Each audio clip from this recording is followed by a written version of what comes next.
Good evening, ladies and gentlemen. Welcome to another brand new episode of Untitled Nonsense. I'm your host, Josh Fonner. Welcome. Um, this is a normally, like it says in the description. Normally, we try to keep it pretty light on Untitled Nonsense. If you go back through the archives of the hundreds of episodes, but today this is going to be a pretty somber episode. There may be a couple chuckles, but um, it's going to be a pretty somber episode because of the nature of the episode. This past weekend in Orlando, Florida, if you've been living under a rock somewhere, one of the worst mass shooting incidents, spree killings in U.S. history, occurred just 65 miles from the Untitled Nonsense Studios. It's affected a lot of people that are just in the radius around us here, and it's just shook the entire area. It really has shaken the entire area. It's shaken the entire country. Clearly, the entire country is screaming at each other right now about. There are three or four different arguments people are screaming at each other right now, but ultimately I think most of them are wrong. I think that a lot of these people don't really know what was going on that night, and I think I figured it out based on the information that we have. I don't think it was terror. I don't think this guy was part of ISIS. I don't think he was an Islamic extremist. Hell, I don't even think he was that great of a Muslim. It's not me to judge if he was a believer. That's up to him. If he truly believed, that's up to him. But his friends, all of his friends, went on and on about how he wasn't particularly religious. It was only his family that said that he was very, very devoutly religious. It's come out that he was a regular at Pulse for 3 years. People had seen him, bartenders, not just regulars, not just club goers, bartenders, dancers, people that the club employs, and that could stake their professional reputation on speaking out about this kind of thing, have stated that they saw him there for the past 3 years. That's pretty damning. So let me. What I'll do, I'll lay out the whole thing here. I'll lay out my theory in its entirety, and then what we can do is, if you don't like it, you can call in and yell at me. The number is 603-267-0521. The number is 603-267-0521. Like I said, I'll lay out my theory. If you don't like it, you can call in and yell at me. After I've laid out my theory, I'll do some hollering and screaming about the stupidity that I've been seeing from other people in the past couple days. Okay, so with this shooting, with a spree killing like this, a mass shooting like this, you got to think of the shooting like an adult school shooting, and school shooters throw red herrings in as to why they did it all the time. think of different school shootings that have happened over the years, and the reasons that they may have done it. Hitler's birthday. There was that scene in the Basketball Diaries. Marilyn Manson. The list goes on and on and on. When really it all boils down to they were mentally ill and or bullied. Somebody just said the wrong thing to them, find it at the wrong time, the one wrong thing. Finally, it was the straw that broke the camel's back, or the wrong, the girl went with the Chad, the female went with the Chad instead of talking to the nice guy for the last time, and they had enough and snapped. And that's really what it boils down to, but they don't want to admit that, so they'll peg it on something else, Hitler's birthday, to make themselves seem edgier and more, to have deeper and connected to something bigger than they really are. And we have reports from all the way going back to high school that that this guy was socially awkward, that he was that kid that was bullied in school, and that going back through high school, he had a reputation for being the quiet, nerdy kid, and that he was gay back then, that he was queer as a $3 bill back then. He kind of like tried to ask a few guys out and was rejected by them, and he got really upset about that. It's it's starting to add up here. Going on. I mean, he went to Pulse for 3 years. That's 3 fucking years. That's not scoping out a target. Scoping out a target is 6 months, maybe. Like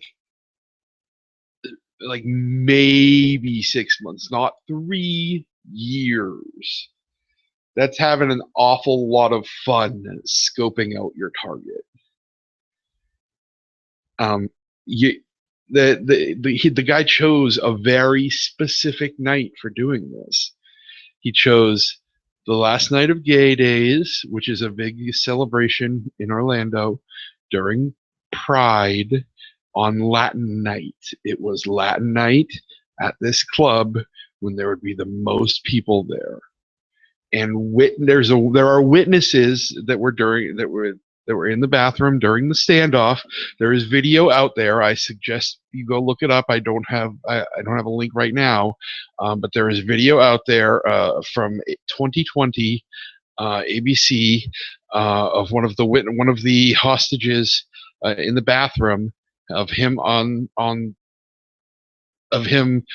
in the bathroom talking to people, asking them their ethnicity. And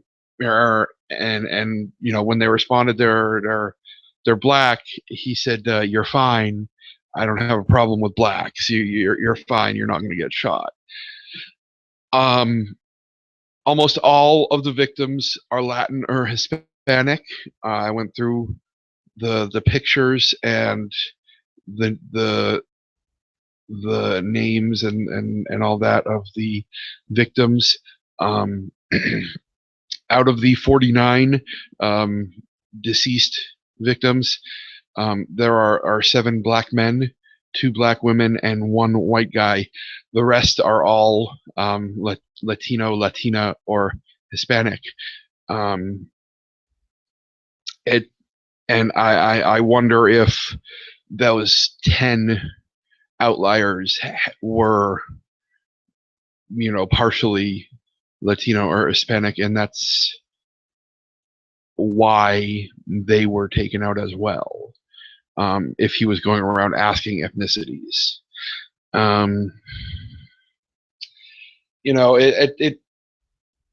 it's there. I mean, there's more evidence of him possibly leading a double life, of him, of him being on the DL, if you will. hookup app sightings, people coming out saying that they've seen him on like Grindr and that kind of thing. It's, I mean, you do have to take that with a grain of salt because anybody can say that, but it does fit in with some other things because his wife was saying that back in April they went to Disney Springs, or they went to Disney, and he went to Disney Springs to scout locations. Now that could have been just what he told his wife and kids so that he could go cruising, because he was leading this double life, because it's very clear he was leading this double life. It's I don't know. Now, yeah, also he was on his second wife by the time he's 28, and considering the culture he's in, the Muslim culture, it's by his choice. It's the wife has come out and talked about how she was abused, or the first wife has come out and talked about how she was abused and beaten and that kind of thing. And I mean, she didn't leave because she can't. It was his choice. So you're on your second marriage by 28, and all this other stuff. I mean, just in and of itself, second marriage by 28, that's not necessarily a red flag, but all this other stuff, you're starting to look like a closet case. When he called 911 to pledge allegiance, a lot of people aren't actually reading into this. But if you look into this more, the federal investigators that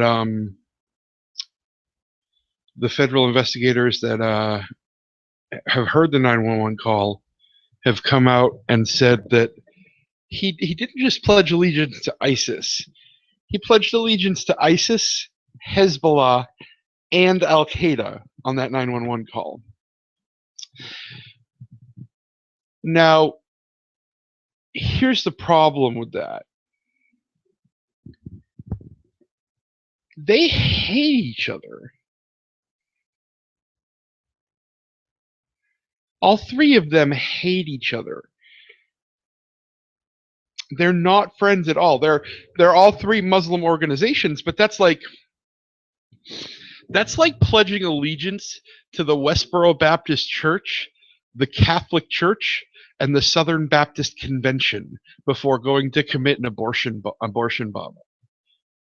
That's crazy. That's absolutely batshit insane. Like,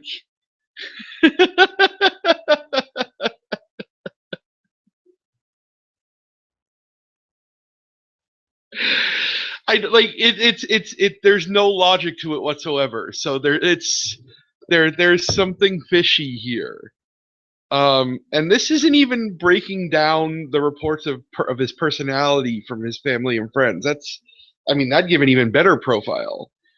I mean, and the narrative of him being mad about seeing men kissing in Miami the week prior came from his father. The father, the cat shit, bat shit, rat shit, bullshit, horse shit, everything worse shit, crazy father who lives in Florida but does a YouTube show that has the production quality of the Anthony Cumia show for a channel out of California for Afghani people, where he rants and in the past has lent his verbal support to the Taliban, and is now a platform where he's running his presidential campaign for Afghanistan. Yeah, that guy. Yeah, he's running for president of Afghanistan. His father, yeah. He told us that he was mad at looking at gay men kissing because he was there with him. I think that kind of leads credence to a double life, huh? Um, so what I think happened, here's what I think happened. I think he's a jilted lover. I think he got his heart broken by somebody, by a Latin guy. Or it's revenge. Somebody fucked him over at that club, or something went wrong with somebody Latin. Because there's a very clear racial motivation here. He was looking for Latin and Hispanic targets, and he was targeting the gay club because he was a closet case. And he was a closet case because of his extremist Muslim family. He was not a Muslim extremist. He did not want to be a Muslim extremist, from what I'm led to understand. Seems like he wanted to be gay. Seems like he wanted to be a gay police officer, from what I'm understanding. One of the village people. The guy wanted to be one of the village people, but his president of Afghanistan father wouldn't allow it. So what does he do? He calls up 911 to pledge allegiance. Read that as leave evidence for his father. Pledge allegiance to ISIS. Then he goes and does something that he knows he's not going to get out of. So he doesn't have to live that double life anymore. But in doing that, he leaves evidence so that his father can say, I don't care how many fags say they saw my son there. He wasn't at that bar other than to give his life in jihad. He said so himself. Listen to the tape. It's plausible deniability for the grandfather, or for the father, because he had a son.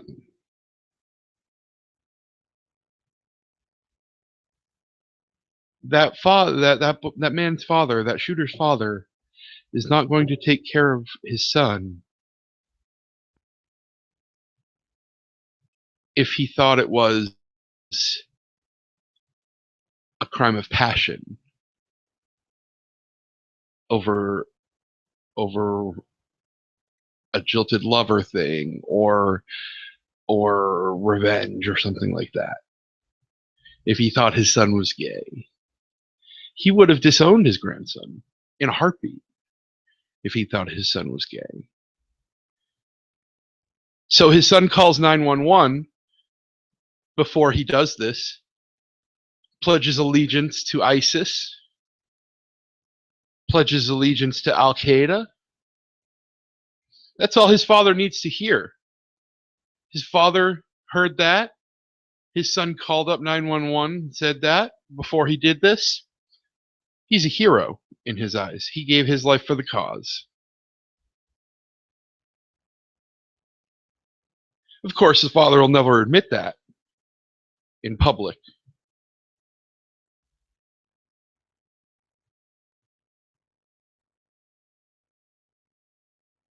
So yeah, that's my theory. This wasn't terrorism. This has nothing to do with gun control. This has nothing to do with mental health issues. This has to do with Islam, extremist Islam,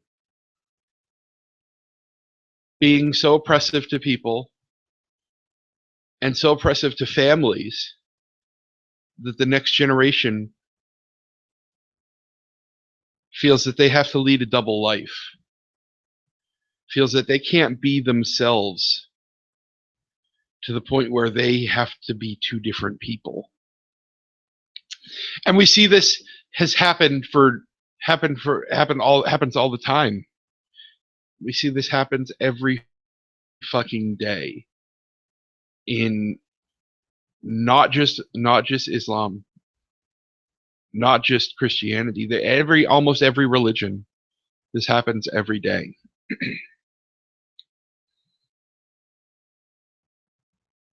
And I don't know how to solve the problem. It's not like it's because it's a matter of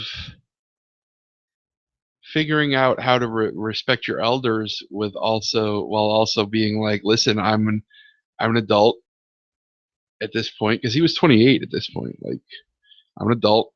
I want to make my own decisions. But at the same time, like, why then they disown him? Like, I don't understand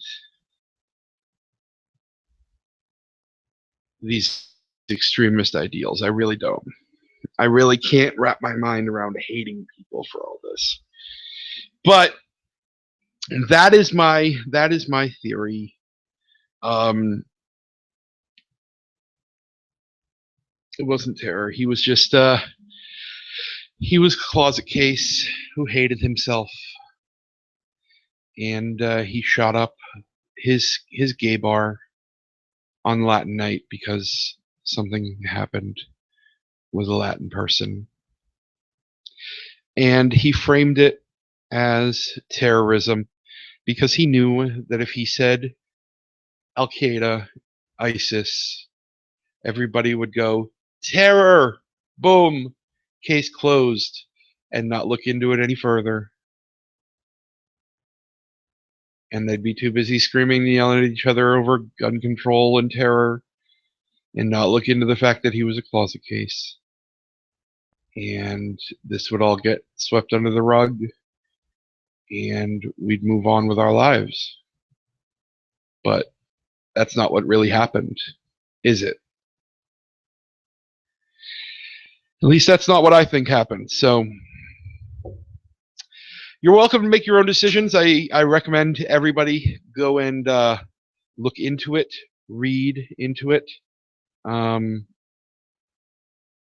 There are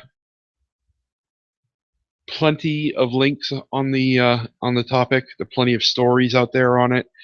The Father, I highly recommend you go take a look at The Father. Look into the father of the shooter. Go look into The Father, because he is just a hoot, just a laugh riot, just salt of the earth kind of guy. Just he makes homemade videos in his backyard of him in combat fatigues, pretending to be the president of Afghanistan already, ordering the arrest and execution of the current president and army and all army heads and all that kind of thing of Afghanistan. Just cute things like that. Just a silly goose. Like, I highly recommend everybody do some research on him. He's a pip. Like, okay, yeah. So that really is the meat of what I wanted to talk to you guys about today. And that took up about half an hour.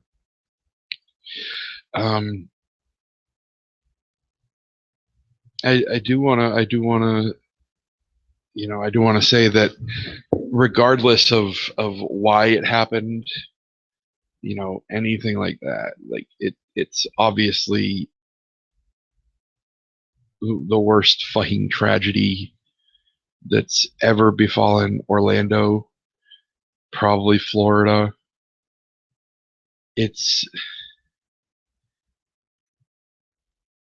just crazy. and I can't even begin to wrap my mind around it, and I can't even begin to feel what the people who have lost people are going through. And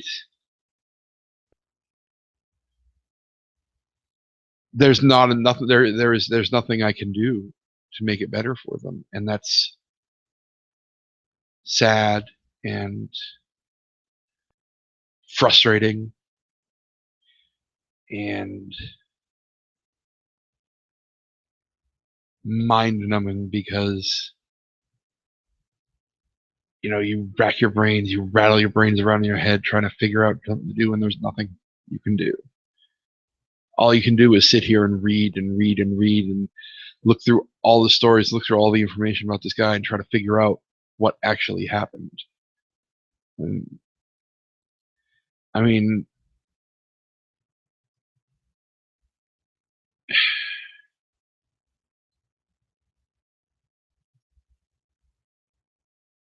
it's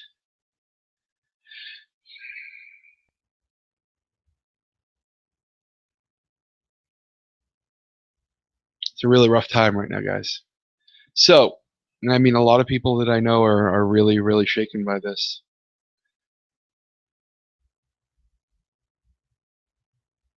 I'll say this much, though. It wasn't terrorism. It wasn't terrorism. Um,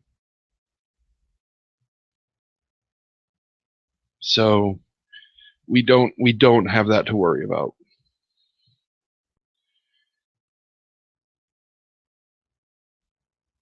Stay strong, Orlando. You got me pulling for you. And if you need anything, anybody listening, if you're in Orlando, if you need anything, get in touch. I'll see what I can do. Facebook.com/JoshFonner. All right, guys. I'm going to wrap things up here today. I don't even want to go into the idiots that have been spewing back and forth on what it really, on what they think it is, because it's just ignorance. It's just ignorance, and giving ignorance credence just legitimizes it, and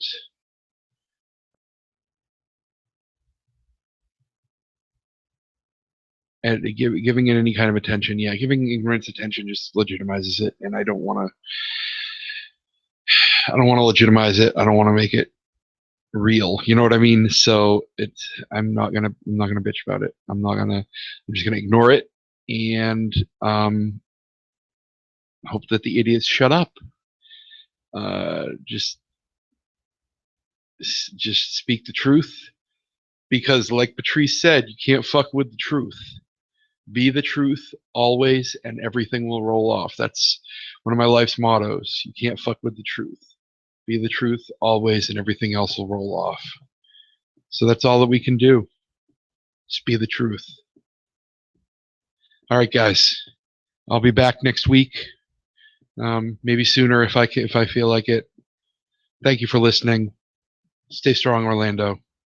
You can find us Facebook.com/Untitled Nonsense, UntitledNonsense.com, Twitter.com/UN_podcast.